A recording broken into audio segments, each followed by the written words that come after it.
कार्य करत असताना, आमच्या आयुष्यामध्ये कार्य करत असताना आम्हाला जन्म झाल्यानंतर जे आम्हाला प्राप्त होत आहे ते आम्ही आमचं समजतोय, बरं का. आणि ज्याला आम्ही आमचं समजतोय त्याचीच आम्हाला सतत आठवण राहत असते, त्याचं स्मरण आम्हाला सतत राहत असतंय. मग त्याच्यामध्ये आपलं घरदार असेल, मुलंबाळ असतील, साधन संपत्ती, धन दौलत सगळं असेल त्याच्यामध्ये, जन्म झाल्यानंतर जे आपल्याला मिळालं ते, बरं का. सतत सतत आम्हाला त्याचीच आठवण असते, सतत सतत आम्हाला त्याचंच स्मरण असतंय, बरं का. पण या ठिकाणी आम्ही कार्य करत असताना एक मनापासून विचार केला पाहिजे की ज्याचं आम्ही सतत आठवण ठेवतो, ज्याचं आम्ही सतत स्मरण ठेवतो, बरं का, ते शेवटच्या वेळेला त्याच्यापैकी आमच्या काय उपयोगी येत आहे. शेवटच्या वेळेला ज्या वेळेला काळाची उडी पडते, ज्या वेळेला आमची शेवटची वेळ असते, या जगाचा निरोप घ्यायचा येतो, त्या वेळेला या सगळ्या साधन संपत्तीपैकी ज्याची ज्याची आम्ही आठवण ठेवतो, ज्याचं ज्याचं स्मरण ठेवतोय, त्यापैकी शेवटच्या वेळेला आमच्या उपयोगी येणार याच्यातलं काय आहे याचा विचार आम्ही केला पाहिजे प्रत्येकाने, बरं का. प्रत्येकाने विचार केला पाहिजे त्याचा. कारण आम्हाला जे प्राप्त होत आहे आणि ज्याची आम्ही आठवण ठेवतो ते सत्य आहे का असत्य आहे, ते नाशिवंत आहे का चिरकाल टिकणार आहे, अविनाश आहे. जर नाशिवंत असेल तर ते आम्हाला साथ देणार नाही, ते कधी ना कधी नाश पावणार आहे, बरं का. सत्य आहे की असत्य आहे, सत्य जर असेल तर ते अविनाश असतंय आणि नाशिवंत जर असेल तर मग त्याला आपण काय म्हणतो, ते असत्य आहे, बरोबर आहे की नाही. मग याचा आम्ही विचार केला पाहिजे की खऱ्या अर्थानं मग आम्ही कोणाचं स्मरण करावं, खऱ्या अर्थानं आम्ही कोणाची आठवण करावी, खऱ्या अर्थानं आम्ही कोणाचं नामस्मरण करावं किंवा कोणाचं अखंड अखंड आम्ही आठवणीत ठेवावं, आठवण कोणाची करावी याचं स्मरण आम्ही ठेवलं पाहिजे. जे सत्य आहे त्याची आठवण ठेवली पाहिजे, जे चिरकाल टिकणार आहे त्याचं स्मरण ठेवलं पाहिजे, आणि जे आम्हाला शेवटच्या वेळेला सोडवणार आहे किंवा जे आम्हाला शेवटच्या वेळेला उपयोगी येणार आहे त्याचं स्मरण आम्ही ठेवलं पाहिजे. मग शेवटच्या वेळेला आम्हाला कोण उपयोगी येत आहे, जगद्गुरु तुकोबा म्हणतायत, तुका म्हणे तुला सोडविना कोणी, एक चक्र पाणी वाचून या, एक चक्र पाणी वाचून या, बाकी सगळं काय आहे व्यर्थ आहे, बाकी सगळं व्यर्थ आहे. असो, ज्या निमित्ताने या ठिकाणी ही प्रवचन सेवा आपण आयोजित केलेली आहे आपल्या या उशीद गावातील आणि हे भोईर परिवार आणि या भोईर परिवाराच्या मातोश्री, आपल्या सगळ्या गावाच्या मावशी, नाही का, सगळ्या गावाच्या मावशी, बरं का. आपल्या आजी कैलासवासी गौरूबाई शंकर भोईर, आईला 22/2/2022 रोजी 22/2/2021 रोजी देवाज्ञा झाली, त्यांचं वृद्धापकाळाने निधन झालं आणि त्यांच्या 5व्या पुण्यस्मरण दिनानिमित्त आज आपण या ठिकाणी ही प्रवचन सेवा आयोजित केलेली आहे, बरं का. आमच्या पूर्वजांनी आमच्यासाठी बरंच काही करून ठेवलंय. आजोबा पंजोबा, खापर पंजोबा, आई आजी पणजी जे कोणी असतील ते बरंच काही करून ठेवलंय आणि काही करून ठेवलंय, बरंच काही साधन सामुग्री आमच्यासाठी त्यांनी मिळवून ठेवलेली आहे. आध्यात्मिक असू द्या, परमार्थिक असू द्या, चांगल्या विचाराचे असू द्या किंवा चांगल्या मार्गदर्शनाचे असू द्या, बाकीचं ते घरदार जे काही शेतीवाडी जे काही असेल ते वेगळं ठेवूया आपण. पण आध्यात्मिक विचार जे काय आहेत, आध्यात्मिक अर्थात परमार्थिक विचार जे काय, चांगले संस्कार आणि चांगलं मार्गदर्शन जे काय आहे, हे आमच्या पूर्वजांनी आमच्यासाठी कमवून ठेवलेले आहेत, मिळवून ठेवलेले आहेत, प्राप्त करून ठेवलेले आहेत. आणि म्हणून आमच्यासाठी जर त्यांनी बरंच काही केलंय ना, तर त्यांच्यासाठी आम्ही श्राद्ध कर्म करणं आमचं कर्तव्य आहे, बरं का. श्राद्ध कर्म करणं कर्तव्य आहे आणि हे प्रत्येकाने करायलाच पाहिजेत, करायलाच पाहिजेत. ज्या युगामध्ये आपण कार्य करतोय माऊली, त्या युगाचं नाव आहे कलियुग. आणि या कलियुगामध्ये माणूस फक्त स्वतःचा विचार करतोय, स्वार्थाचा विचार करतोय.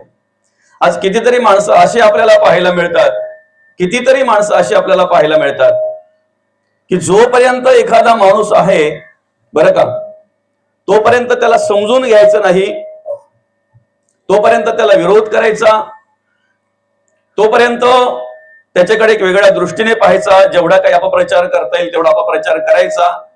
आणि मग एकदा काही निघून गेला, कालपर्यंत दादांना शिव्या देणारे आज श्रद्धांजली वाहतायत, चांगला माणूस बोलतायत, चांगला नेता म्हणतायत, बरं का. दृष्टिकोन आहे. अर्थात समाजासाठी काहीतरी करा, देवा देशासाठी धर्मासाठी काहीतरी करा, चांगलं काम करा बरं का. निश्चित त्याची वाहवा, त्याचं चांगलं गुणगान त्या ठिकाणी गायले जातात. महत्वाचा विषय असा आहे की आम्हाला कोणीतरी चांगलं म्हणावं, आम्हाला कोणीतरी चांगलं म्हणावं यासाठी मरावं लागतं, यासारखं दुर्दैव दुसरं काहीच नाही. तो माणूस चांगला होता हे ऐकण्यासाठी आम्हाला मरावं लागतं, यासारखं दुर्दैव काय आहे दुसरं, बरं का. आणि म्हणून खऱ्या अर्थानं या स्वार्थ जगामध्ये, या मतलबी जगामध्ये जर आपल्याला कार्य करायचं आहे तर माऊली ज्याप्रमाणे माऊली आपल्याला सांगतात की नाही, आपुली आपण करा सोडवणं, बरं का. इथं कोणीही कोणाला सोडवणार नाही, फक्त वरून वायफल चर्चा असते आपली, बरं का. त्याला आपण काय म्हणतो, पापड पसारा, वरून पापड पसारा असतो नुसता, बाकी कोणीही कोणाला सोडवू शकत नाही. ना मित्र, ना नातेवाईक, ना घरचे, ना दारचे. आपुली आपण करा सोडवणं, तूच आहेस तुझ्या जीवनाचा शिल्पकार. आणि त्या पद्धतीने ह्या मंडळींनी स्वतःची सोडवणूक करून घेतली असं म्हणायला हरकत नाही. ज्यांच्या पुण्यस्मरण निमित्त आपण या ठिकाणी प्रवचन सेवा आयोजित केलेली आहे. आईसाहेबांनी आयुष्यभर परमार्थ केला, सतत सतत परमार्थ केला, अखंड भगवंताचं नामस्मरण केलं, देवाचं नामस्मरण केलं. जेवढा चांगला जगता येईल तेवढे चांगले जगता आलं, जेवढं चांगलं वागता येईल तेवढं चांगले वागण्याचा प्रयत्न केला. मला वाटत नाही की या घरून कोणी विमुख गेला असेल, अर्थात न अन्न घेता गेलं असेल असं एकही नसेल कोणी. रस्त्यावरचं घर येणारा जाणारा येणार, तहानल्याची तहान जाणली, भुकेल्याची भूक जाणली, जेवढं काही पुण्यकर्म करता येईल तेवढं पुण्यकर्म केलं, बरं का.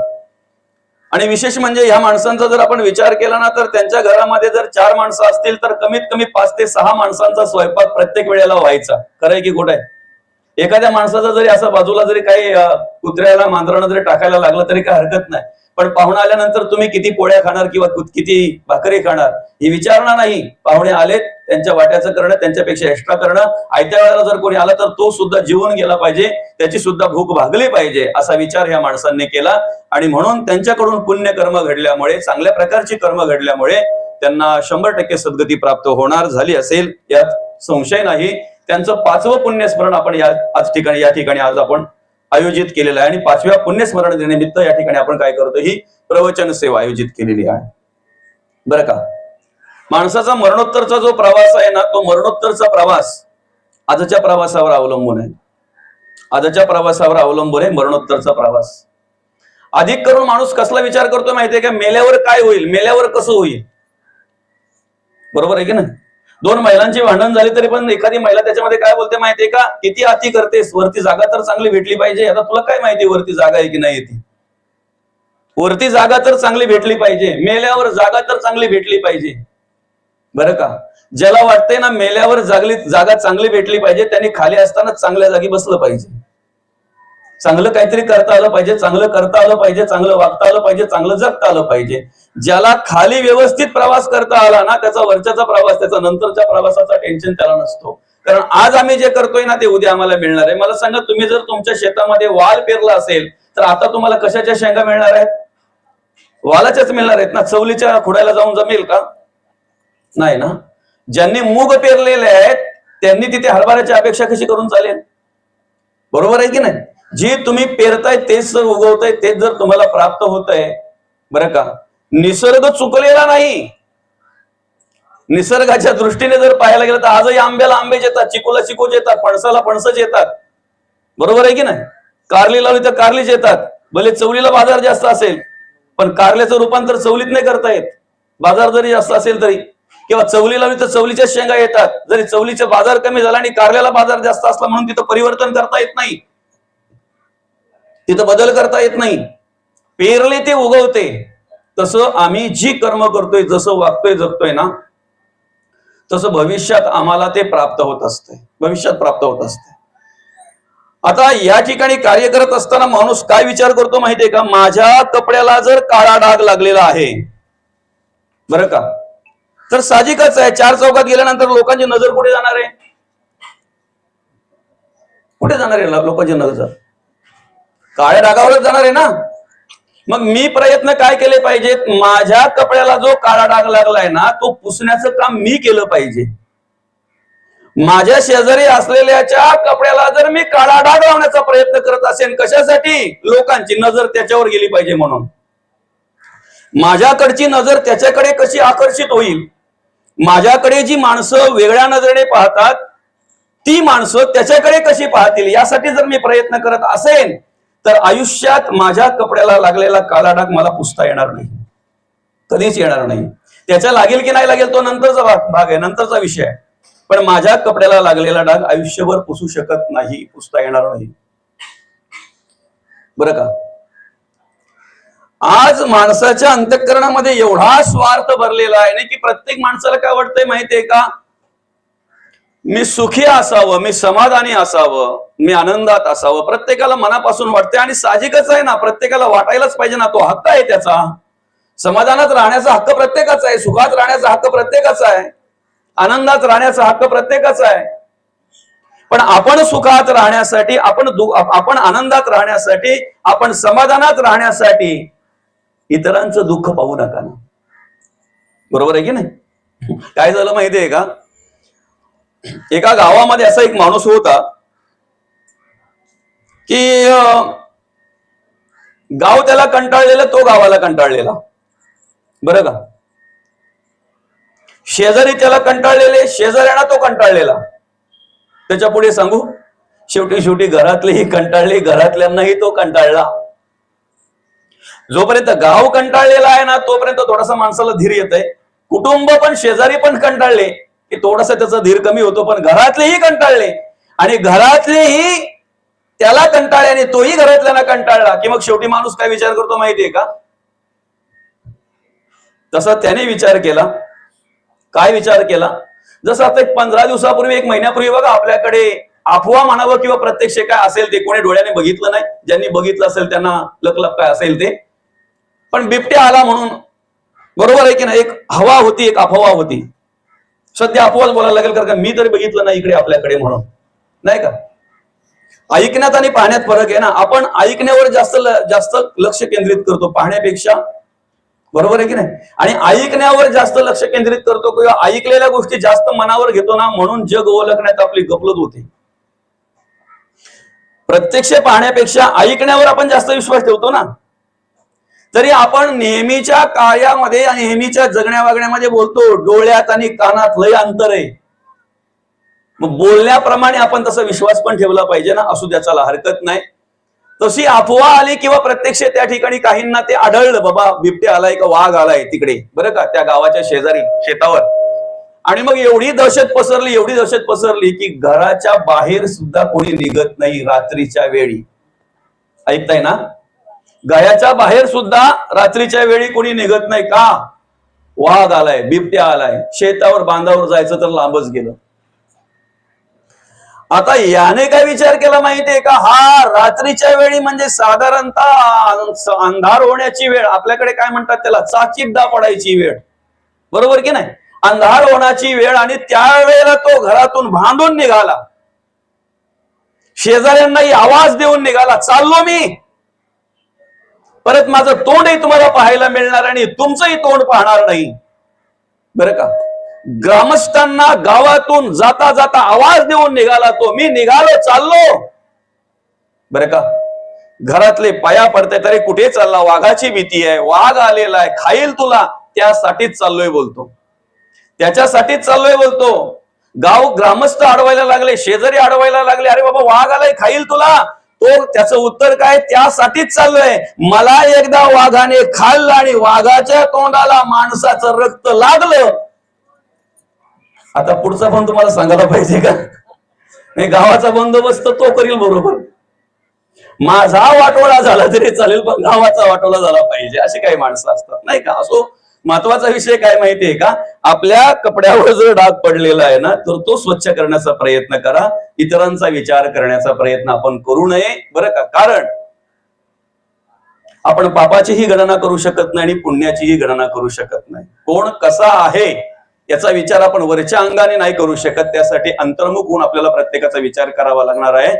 मला फक्त एवढंच सांगायचं आहे की ज्यांच्या 5व्या पुण्यस्मरण दिनानिमित्त आपण या ठिकाणी ही प्रवचन सेवा आयोजित केलेली आहे, दोन्ही उभयतांनी, आमचे शंकर बाबा असतील का आमची गौरी आई असेल, बरं का, दोन्ही उभयतांनी चांगल्या प्रकारे परमार्थ केला, देवाचं नामस्मरण केलं, देवाचं पूजन केलं, वाचन केलं, कीर्तन श्रवण केली, प्रवचन श्रवण केले, आयुष्याचा आनंद घेतला, चांगल्या प्रकारे जीवन जगले, बरं का.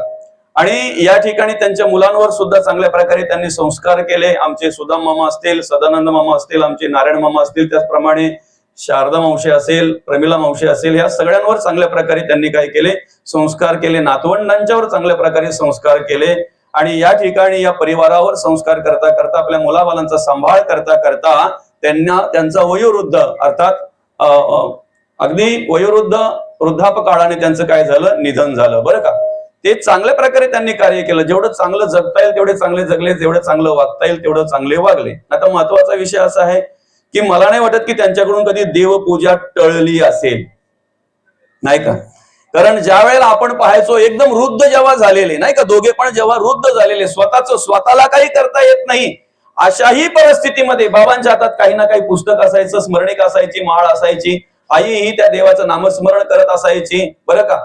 देवपूजा ही त्यांच्याकडून कधीही टळली नसेल, कधीही. आणि ही जी प्रत्यक्ष आपण करतो देवपूजा की नाही, दिवा लावणं, अगरबत्ती दाखवणं, ग्रंथ वाचणं, देवाचं नामस्मरण करणं, या देवपूजापेक्षा विशेष देवपूजा त्यांच्याकडून चालत्या बोलत्या देवांची घडली.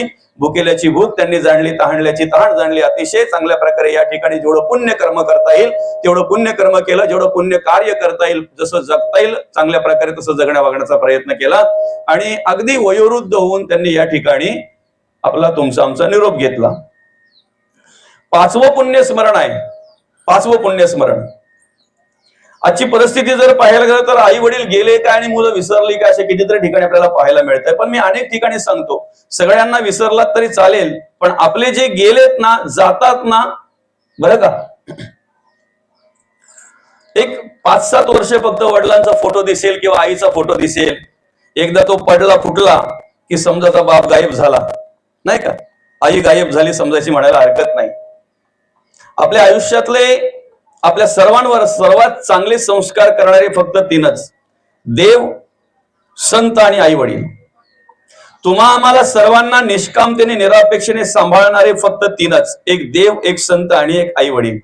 तुमचं आमचं हित जाणणारे फक्त 3च, एक देव, एक संत आणि आई वडील. याच्या व्यतिरिक्त कोण नाही. हित जाणणारे, हित सांगणारे आणि हिताचीच शिकवण देणारे, हिताचीच शिकवण देणारे. आणि म्हणून ज्याला सत्संग झाला, ज्यांना संत कळले, त्याला देवाची ओळख झाली असं म्हणायला हरकत नाही. कारण देवाच्या वाटेवर जाताना पहिलं संत भेट झाली पाहिजे, बरं का. पहिली संत भेट झाली पाहिजे. संत भेट झाली की मग संतांच्याच कृपेने आम्हाला, गुरूंच्याच कृपेने आम्हाला देवाची भेट होते. म्हणून कबीर महाराज आम्हाला ओळख करून देतात किंवा कबीर महाराज आम्हाला सांगतात, गुरु गोविंदो दोहू कडे काके लागो पाव. गुरु आणि देव दोघे जर उभे आहेत समोर, तर आधी पाय कोणाचे पकडणार तुम्ही, आधी दर्शन कोणाचं घेणार. ज्यांनी आम्हाला देवाची ओळख दिली ना, त्या गुरूंचं पहिलं दर्शन घडलं पाहिजे, त्या गुरूंना पहिला नमस्कार करता आला पाहिजे, त्या संतांना पहिला नमस्कार करता आला पाहिजे, बरं का. कारण त्यांच्याशिवाय तरुणोपाय नाही. भवतरुण जर ह्या संसारूपी भवसागर जर तरुण जायचं आहे ना, तर ते आम्हाला मार्गदर्शन करतात, त्याच्याशिवाय करता येणार नाही किंवा तो तरता येणार नाही, बरं का. आता महत्वाचा विषय काय, आम्हाला प्रवचन श्रवणाची परत परत गरज आहे, आम्हाला कीर्तन श्रवणाची परत परत गरज आहे. आणि गरज लागतेच ना, नाही का. कारण का माहितीये का माऊली, आम्हाला आमच्या आयुष्यामध्ये फक्त 2 गोष्टींची ओळख घ्यायची, बाकी जग जाऊ द्या, जग जाऊ द्या. जग कसं आहे, लोक कशी आहेत, या जगाची निर्मिती, पिंडाची ब्रह्मांडाची निर्मिती कशी काय, या सगळ्या नंतरच्या गोष्टी आहेत. पण पहिले आम्हाला 2 गोष्टी अनुभवायच्या आहेत, देव कोण आणि मी कोण. अलग लक्षात, देव कोण आणि मी कोण, ह्या 2 गोष्टी अनुभवायच्या आहेत आम्हाला. आता देव कोण जर म्हणायला गेलं तर देव कधी बदलत नाही. देव कधी बदलतो, बदलत नाही, म्हणून देव म्हणतात, नाही का माऊली. कृतामध्ये, त्रेतामध्ये, द्वापारामध्ये आणि कलीमध्ये त्याचा अवतार जरी बदलला असेल तरी देव बदललेला नाही. अवतार कार्य करण्यासाठी जरी वेगळं निमित्त असेल तर येण्याचं देव कधी बदललेला नाही, येणारा देव कधी बदललेला नाही. देव कधीही बदलत नाही. संत काय म्हणतात माहितीये का, तुला जर देव पाहायचा असेल ना, तर अगदी कमी वेळामध्ये देव दाखवतो. कमी वेळामध्ये देव दाखवतो. पण देव शोधण्याच्या आधी, देव पाहण्याच्या आधी पहिले प्रत्येकाने मी कोण हे शोधता आलं पाहिजे. मी कोण हे पाहता आलं पाहिजे प्रत्येकाला. बरं का, मी कोण हे पाहता आलं पाहिजे. मी पण पाहता आढळेना निर्गुण ब्रह्म ते चळेना आपण तेची परी कळेना श्री गुरु विण. श्री गुरु विण ते कळणार नाही. आपण तेच आहे. अहम ब्रह्मास्मी तत्वमसी अयमात्मन ब्रह्म प्रज्ञानाम ब्रह्म. आम्ही तेच तत्व आहे, आम्ही तेच ब्रह्म आहे. ज्या वेळेला आम्हाला श्री गुरु ओळख करून देतात तेव्हा. वेगळं रूप नाही, वेगळं रूप नाही. फक्त आम्ही काय करायचंय, पहिले मी कोण शोधायचंय. एकांतात बसा असा मस्त की, कारण एकांतातच बऱ्याच काही साधना घडतात. एकांतातच बरंच काय मिळतंय. लोकांतात नाही मिळणार. लोकांतात फक्त हाऊस होईल, मौज होईल, नाही का, मौज मजा करायला फक्त लोकांतात. तुम्हाला खरं जर ब्रह्म शोधायचं असेल ना, खरं जर देव कार्य जर करायचं असेल ना, धर्म कार्य जर करायचं असेल ना, तर एकांतात. एकांतात बसा असं मस्त की, स्वतः एकांत साधा असा आणि स्वतःला विचारा मी कोण आहे. कोहम, मी कोण आहे. बरं मी कोण आहे. मी बोलणारे तरी कोण आहे. मी बोलणारे तरी कोण आहे. कुठे आहे मी. हा मी आहे. गाल आहेत ते. हा मी आहे. डोकं आहे ते. हा मी आहे. हात आहेत. हा मी आहे. पाय आहेत. हा मी आहे. पोट आहे. जेव्हा समोर बैलगाडी बघितली तेव्हा सांगितलं त्याला, काय रे बाबा तो बैलगाडी आहे. बैलगाडी कुठे आहे, दाखव बरं बैलगाडी. साठीला हात लावला. बैलगाडी नाही ती काय आहे, साठी आहे. धुरांडीला हात लावला. धुरांडी आहे. जुक्यार आहे. आस आहे. पेटी आहे. आर आहेत. पाट आहेत. दहावी आहेत. आंबवान आहेत. कानखिले आहेत. साठी आहे. पोट कुठे आहेत, कुठे आहेत, चिंबी आहेत, सैला आहेत, पट्ट आहेत, बैल आहेत. बैलगाडी कुठे आहे. डांबरे राहिलं ना. बैलगाडी नाही आहे. एक एक एक पार्ट वेगळा केला. बैलगाडी नाहीये. मी कुठे आहे. मी कोण आहे. मी हे तत्वच नाहीये. मी हे तत्वच नाहीये. हरिपाठामध्ये माऊली आम्हाला 25 तत्वांची ओळख करून देतात. 7, 5, 3 दशकांचा मेळा. बरोबर का. 7, 5, 12, 3, 15 दशकांचा 10, 25 तत्वांची ओळख करून देतात. म्हणून एकांतात बसा. शब्द ना शब्द ज्या वेळेला तुम्ही हरिपाठातला एकांतात वाचाल ना, त्यावेळेला बोध होईल. लोकांतात जाल तर शोध होईल. लोकांतात जाल शोध होईल.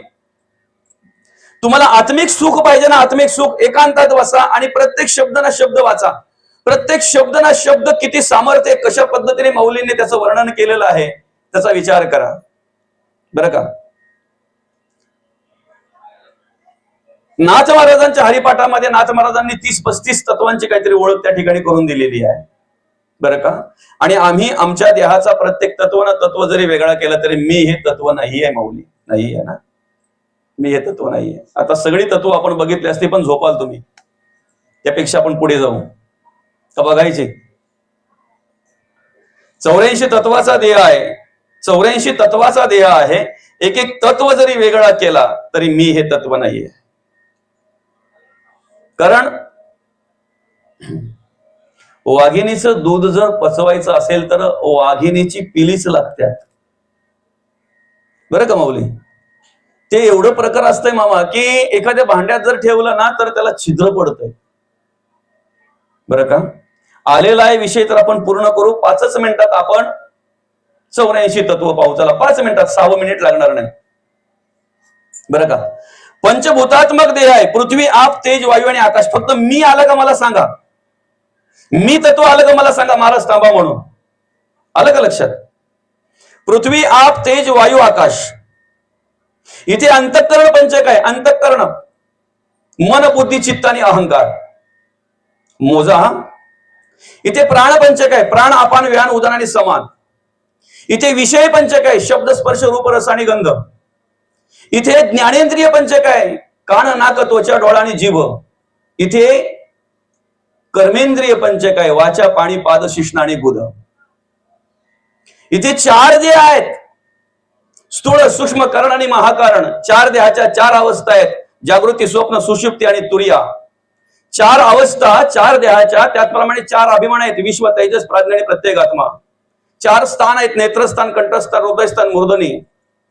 4 भोग आहेत, स्थूळ भोग, प्रविक्त भोग, आनंद भोग, आनंदभास भोग. 4 गुण आहेत, रजोगुण, तमोगुण, सत्वगुण, शुद्ध सत्वगुण. 4 मात्रा आहेत, आकार, उकार, मकार, अर्धमात्रा.